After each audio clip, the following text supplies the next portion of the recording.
車椅子を利用している方は、その車椅子上での姿勢で見た目の印象というのが大きく変わってきます。なので、できるだけ姿勢を良くしたいと思っている方は多いとは思うんですが、ただ、障害程度によって姿勢をうまく保つっていうのが難しい場合っていうのもあるので、その辺で悩んでいる方も多いんじゃないかなと思います。そこで僕が提案したいのが、車椅子のそのままの背もたれというのを利用するのではなくて、別売りのある取り付け型のバックサポートというのを利用するということです。そういったバックサポートを利用して、適切に調整をすることで、車椅子上での姿勢というのはある程度改善されるんじゃないかなと思っています。ということで今回はそういった取り付け型のバックサポートのおすすめというものを4種類ピックアップしてみたので、それを紹介していきたいなと思います。もしよかったら参考にしてみてください。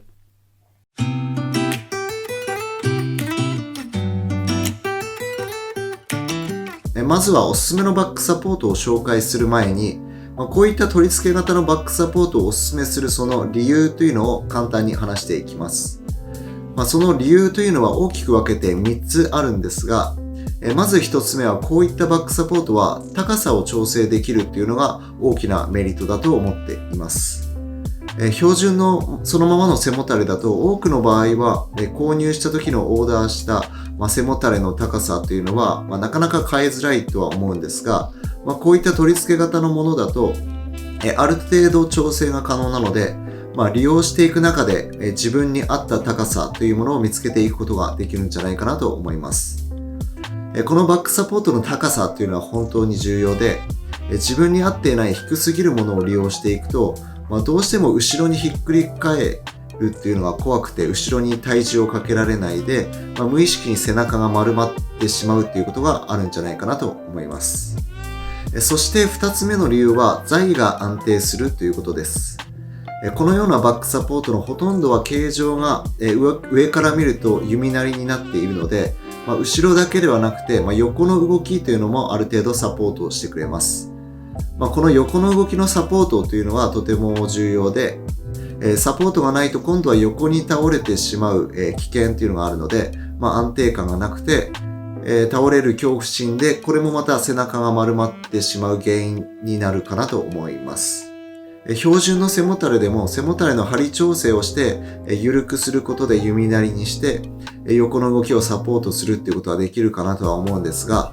この場合だとどうしても背もたれの高さというのが少し低くなってしまって、横の動きはサポートしてくれるんですが、今度は後ろのサポートというのがおろそかになってしまいます。なのでやっぱり標準の背もたれよりは取り付けるタイプのバックサポートを利用するというのが座位の安定を保てるんじゃないかなと思います。そして最後に3つ目の理由は車椅子が漕ぎやすいということなんですが、これはどういうことなのかというと、バックサポートの高さというのはさっき言った通りに自分に合った低すぎない高さに調整するというのが大事なんですが、ただあまり高くしすぎると今度は車椅子を漕ぐときに肩甲骨を動かす時の邪魔になってしまうというのがあります。それで標準の背もたれでは高くしようとするとどうしても背もたれのフレームごと高くしないと高くならないので、高くしすぎるとどうしても両脇のフレームが漕ぐ時の邪魔になってしまいます。一方、取り付け型のバックサポートはどうなのかというと、こういったものは多くの場合真ん中の背骨が当たる部分が盛り上がって高くなっているので、背骨をしっかりとサポートしてくれて、両脇は少し低くなっているので、バックサポート自体を高くしたとしても車椅子を漕ぐ時の肩甲骨の動きに邪魔にならない形状になっています。ということで以上の3つが取り付け型のバックサポートをお勧めする理由になります。ちなみにこういった取り付けるタイプのバックサポートは固定式の車椅子だけではなくて折りたたみ式の車椅子でも取り付けることは可能です。折りたたみ車椅子を利用している方は車に積み込む時などに折りたたむ時には簡単にバックサポートを取り外すことができる装置というのがあるので、それを利用すれば問題ないのかなと思います。ということを踏まえてこれからおすすめのバックサポートを4つ紹介していきたいと思います。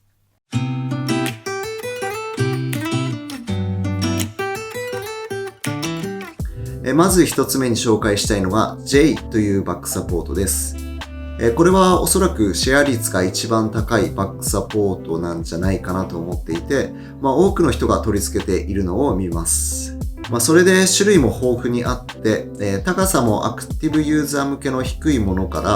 ら、障害程度が重い方向けの高さが十分あるものまでありますし、横のサポートに影響するバックサポートの深さというのも、浅いものから深いものまで、いろいろとあります。さらにより軽いカーボン製のものっていうのもあるので、それを利用することで、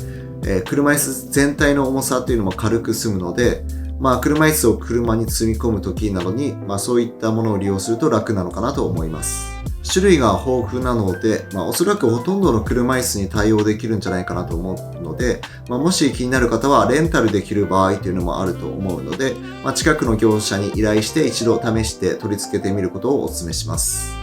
それで値段は J3 バッグというもので、税抜き66,000円からっていう風になっていて、より軽いカーボン製のもので、税抜き10万円という風になっています。ということで、詳細は概要欄にリンクを貼っておくので、もし気になる方はぜひチェックしてみてください。そして2つ目に紹介するのが、ロホのバックサポートです。ロホはクッションで有名なメーカーだと思うんですが、バックサポートも実は取り扱っています。おなじみのエアーが背骨が当たるあたりに組み込まれている構造になっていて、種類も高さや奥行きもある程度選ぶことができます。それでロホのバックサポートにもカーボン製というものがあって、僕は現在このカーボン製のものを利用しています。もちろん機能的な部分もしっかりしているんですが、特に僕が気に入っているのはデザインがとてもシンプルなところで、取り付ける部分にも無駄がないですし、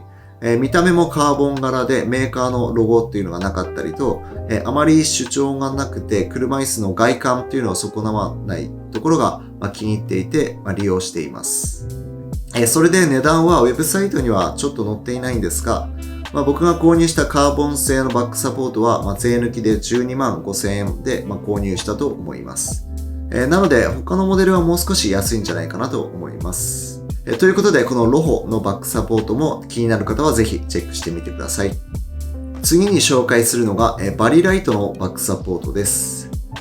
バリライトもクッションも同時に取り扱っているメーカーで、クッションもそうなんですが、値段がこのバックサポートも比較的安くて、アイコンミッドバッグというモデルで税抜き58,000円ということなので、他のメーカーよりは比較的お手頃な価格なのかなと思っています。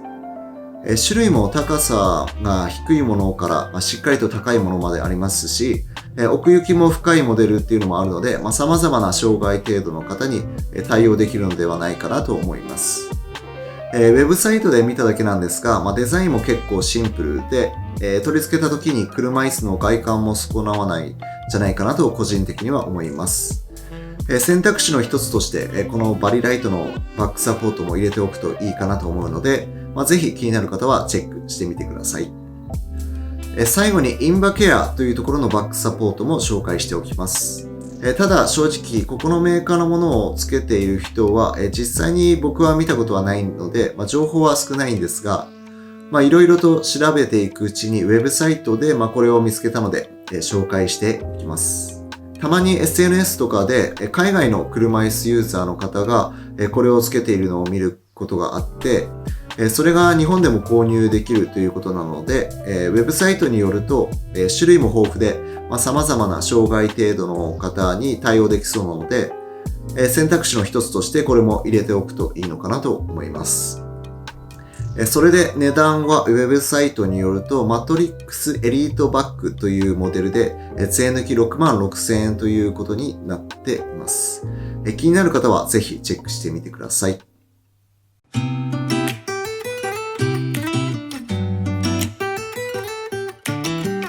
ということで今回は車椅子用のバックサポートのおすすめというのを紹介してみました。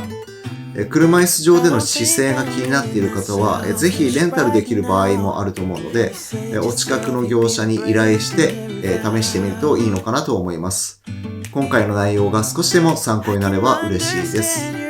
といった感じで今回の動画は以上になります。この動画の感想をぜひコメント欄に書いてリアクションしていただけると嬉しいです。それではこれで終わります。ご視聴いただきありがとうございました。